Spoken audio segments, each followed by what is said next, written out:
Today I fucked up by slapping a stranger's ass. No, this is not your common today I fucked up of mistaken identify. My girlfriend thought this was hilarious, so I thought I'd share. This happened last night. So I, 30 meters, flew home over the weekend to see some family. We have all had COVID recently, so not too worried. I've been working from home for the last few months, so I put on a few pounds and I had to get a new belt before the trip. Anyways, last night I was running late for my flight home and I'm doing the mad dash through the airport. I get to security and start doing that whole song and dance. Taking the shoes off, jacket, laptop out of my bag, then I remembered I have my new belt on. I undo the buckle and try to pull it all the way out of the loops. Doesn't budge. It's too stiff and new. So I assist it out of the first few loops, then I give it a tug again, nothing's still stuck. All the while, of course, the TSA agent is waiting on me, along with a huge line of people behind me anxiously waiting for their own striptease act. Irritated,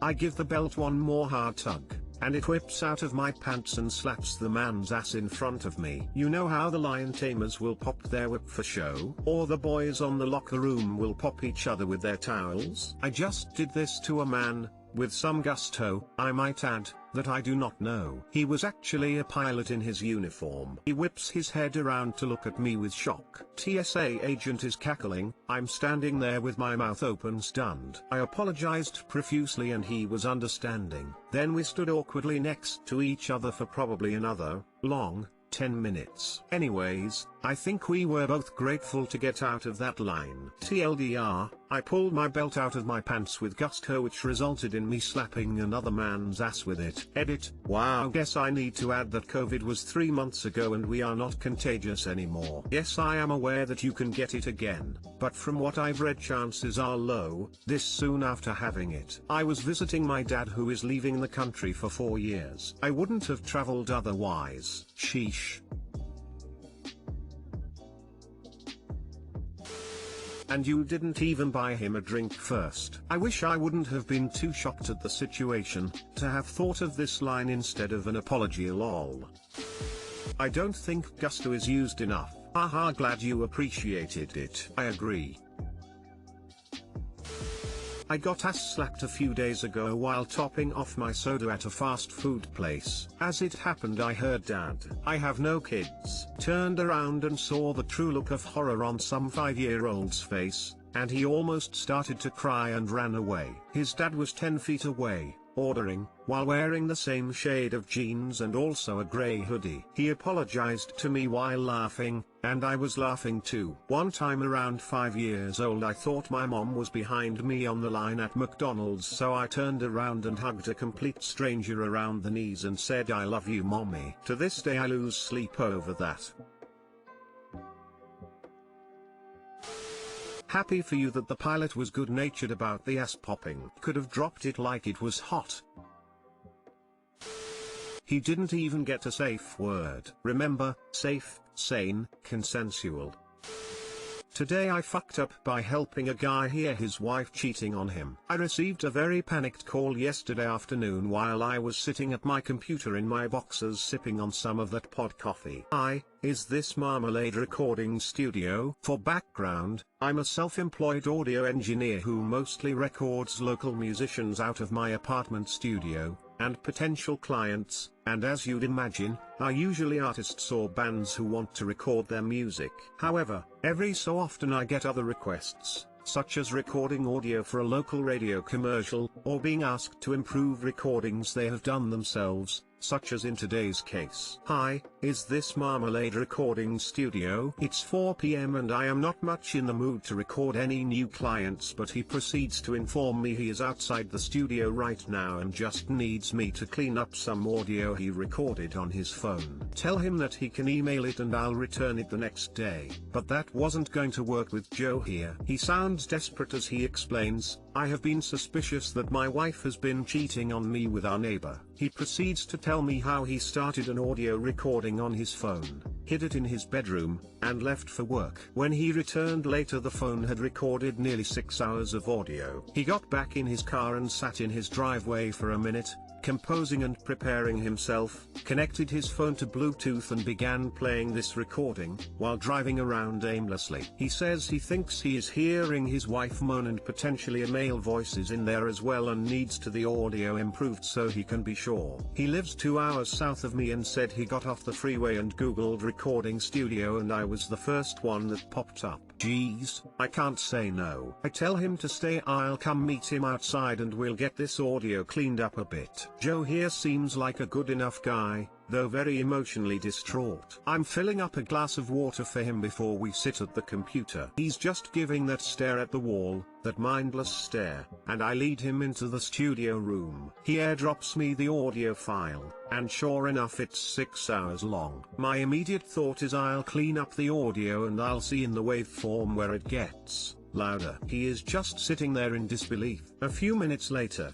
after making the most awkward small talk, he asks me if anything is going wrong in my life, laughs, and clarifies that it'd make him feel better knowing someone else is going through a hard time. I'm really feeling for this guy and noticing a few loud parts looking at this file. He interrupts and says he can't listen and asks if I can just send him definitive proof that she is cheating on him. I don't need anything long, just maybe 15 seconds. That's probably all I could bear to hear. Tell him I'll return something tonight and that I won't charge him because, well, how could I? I make myself a drink after he leaves and I get another phone call. This time from a potential client who wants to discuss recording his band. These are my favorite calls and guarantees good money. 9 songs is the plan and after our call he sends me a demo of one of his songs. Pretty good stuff, kinda bluegrass style. Simultaneously, Joe sends me a text thanking me. I hit play. It's mostly nonsense, the TV is going, randomly I'm hearing a little girl in the background, he told me I might since they have a 2-year-old daughter. But after some time I stumble on something, I'm thinking this might validate his suspicions. It sounds like a woman, enjoying herself, along with a guy grunting. There it is. I send him this clip and I don't know what to add, so I just text, I think this is what you're looking for. I sit back down and continue my drink, loading up the song I was working before Joe called me in the first place. 2 hours go by and I get a call, and it's from Joe. I am hesitant to answer because I don't want to work anymore on this infidelity jam and I am not so much in the mood to be a shoulder to cry on. It seems to be a recurring issue in my line of work. But I answer, hey, are you going to send me anything tonight?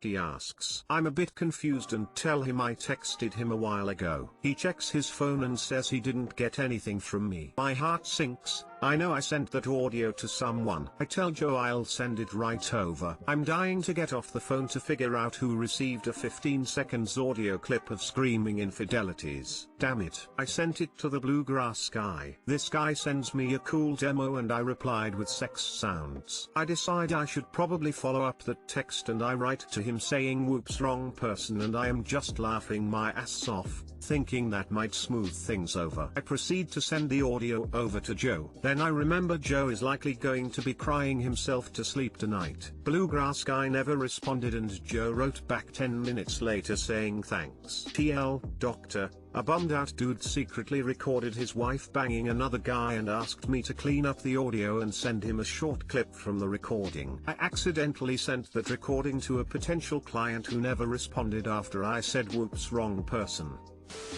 If you want that client, expand on that text and tell him the story. You are helping someone out a lot and I'm sure it would make sense how they got the wrong text. Good call. I bet the bluegrass musician could write a good, obviously sad, song about it as well. Did the bluegrass guy ever get back to you? Or was that the end of that? I'm gonna send him a follow-up message today so hopefully it works out. I feel bad for the guy getting cheated on, but the way you kept bringing up drinks throughout the story was funny. Plot twist, the bluegrass guy is the one banging Joe's wife. He hasn't responded because he's absolutely shook how this audio guy he contacted knows about him and Joe's wife.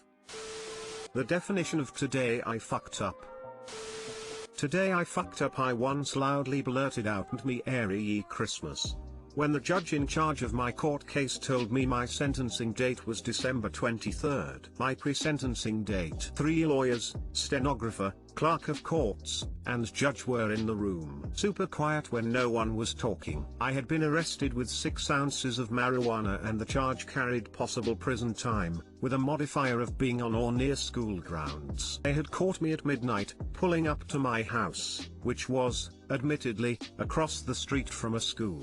I didn't sell drugs, and I certainly would have never sold drugs to, or done drugs with, someone under 18. But, the law's the law. So maximum of 8.5 years in prison. Judge says, Mr. Technician, you'll report for your sentencing date December 23rd. To which I loudly, merrily blurted out, MMMMEEEERRRRYYY Christmas. It was cheeky. My heart dropped. I knew I messed up. Now, don't call me a liar, because this is absolutely true. The courtroom went dead silent, and as my gaze met the judge's he erupted in laughter. The rest of the courtroom kind of chuckled uncomfortably, while my lawyer slowly turned to meet my eyes with a look that said, "The fuck is wrong with you?" The judge stopped laughing, and said, "All right, Mr. Technician, we'll push back the date and reschedule for January 21 IST. Too long, didn't read, my stupid filter shut off and I almost sent myself to prison. Edit, this was not actually today, sorry for the confusion."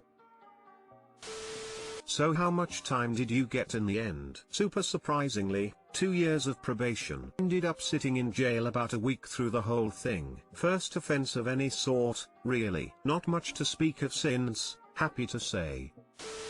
Ha ha ha ha, mine was so eventful but pretty lucky. I got caught drinking at HS. Not actually drinking but a little tipsy. I was 17 and 6 months before I turned 18. Cops arrested me for minor in possession and within 1,000 feet of a school. My appointment with the juvenile court counselor was set for 2 months before my birthday. About a week before my date he rescheduled to a week after my birthday. When I told him, "Do I have to bring my parents cause I'll be an adult by then?" all I heard was "son of a bitch." Well, consider this a birthday present. All charges dropped. Found out that since the MIP before my 18th birthday, it would have been sealed anyway. Yeah, I'd have been terrified throughout that whole ordeal. Ha ha ha, I certainly was during mine. Sinks your whole spirit. Attorney here. I've found a lot of judges actually have a decent sense of humor, as long as it's not inappropriate or rude. This sounds fucking hilarious. As your attorney, I'd just look at the judge like, grimacing face, ETA, good luck on probation. Be good. Ha ha ha, lawyer did not approve. Fact. Neither did I, once I'd thought it through. Bro, court is so solemn and boring. You probably made the judge's week lol. I bet he told his family that story. You know, I been telling this story for years and that honest to God never occurred to me. Ha ha ha, thanks, buddy.